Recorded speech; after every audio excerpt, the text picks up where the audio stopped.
Christianity is one of the misleading religion in the world.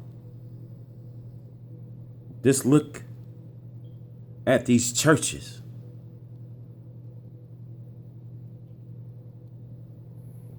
See, you can go to a church.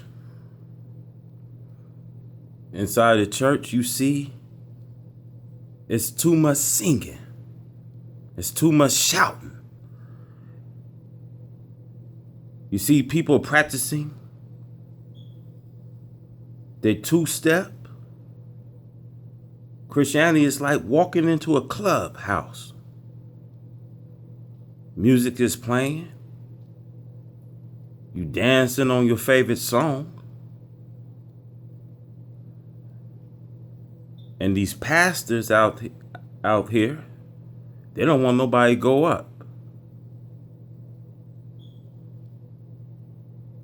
Because they don't want nobody to be higher than them. So they got the choir, and they ready for the choir to just sing. Just sing us a song.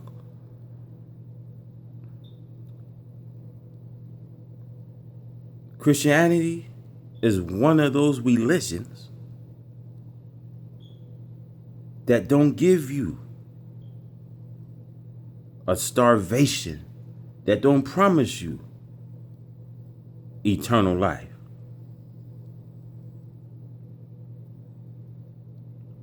You see, when you step in a church, what do you see? Entertainment, entertaining, then teaching. The pastor's preaching you a slavery story.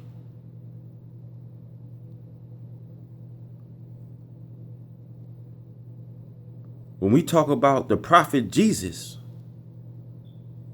we're talking about the prophet Jesus 2,000 years ago. He came too soon.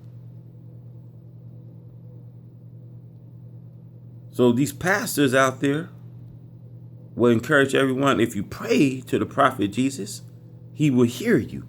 But I want to say to you, brothers and sisters, praying to a dead prophet that can't hear you. So the question is, why they can't pray? And why they can't say that he hear us? But when Jesus says,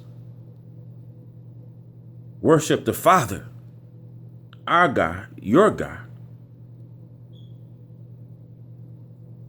then what God are you serving?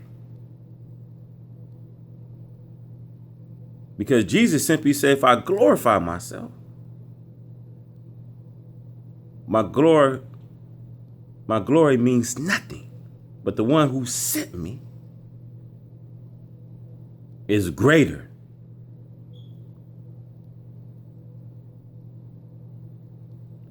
So I want to say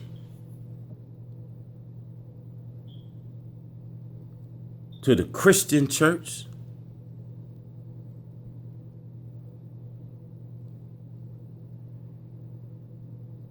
and to the pastors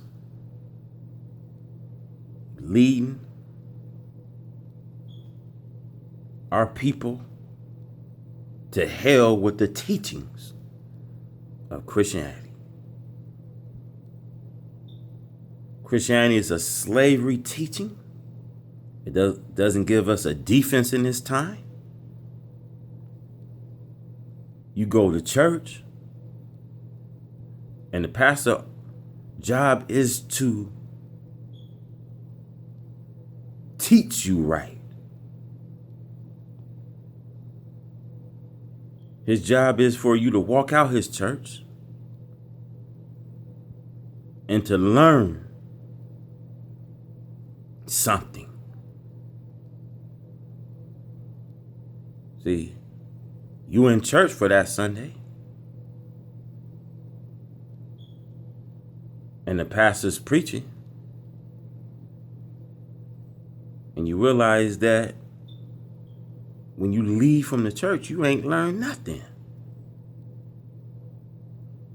You back doing the same thing that you when you left the church.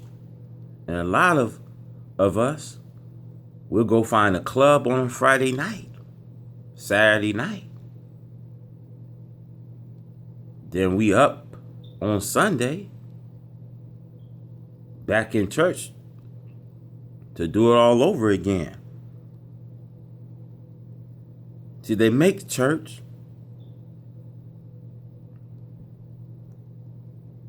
an entertainment. They make church an open buffet. And see, when you the pastor, recipe, he got the ingredients. Members of the church, you got what the pastor needs. And what do the pastor needs? He needs you to be at church on Sunday. He can't eat those prime ribs. He can't eat the good steak. He can't eat those collard greens.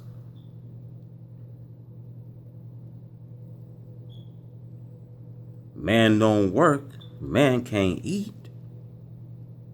It's like he can't survive. You see T.D. Snakes, Creflo Dollar, Joyce Myers, and all of these other pastors, Joel Osteen, preaching the Lord. But what they preaching the Lord out of? Selfishness, envy, hate, jealousy, greed. Because you got to have a private jet, a mega church, a mega synagogue. How the pastor said that I need a mega church. I got to have 10,000 members. Pastor over here said, well, you got 10,000 members. I need to have 50. You see, this the idea of the pastors. And see, brothers and sisters, the judgment is here. And the first thing God's going to do is to judge the preachers. That's the first thing he's going to do. Because the Lord ain't never told any pastors out there. God says he's going to help any one of these members to help uplift our church. God's going to bless it 20-fold. And even 30-fold. And even 50-fold. You know the Lord ain't told you that. The Lord ain't whispering in your ear to tell you that. So I want to say these fake pastors out there that been ordained, knowing the Spirit ain't came to you. But most of them go to school. Most of them can show you their license, their biblical degrees. But Jesus had neither. See, neither lessons was learned. So when they came, the Pharisees and scribes came, they said, what all this study? You haven't went to our schools. You haven't went to our institutions. You haven't even went to a university. So what all this learning? You see? And I want to say, school don't make preachers. I say it again. School don't make preachers. It take God to make a preacher.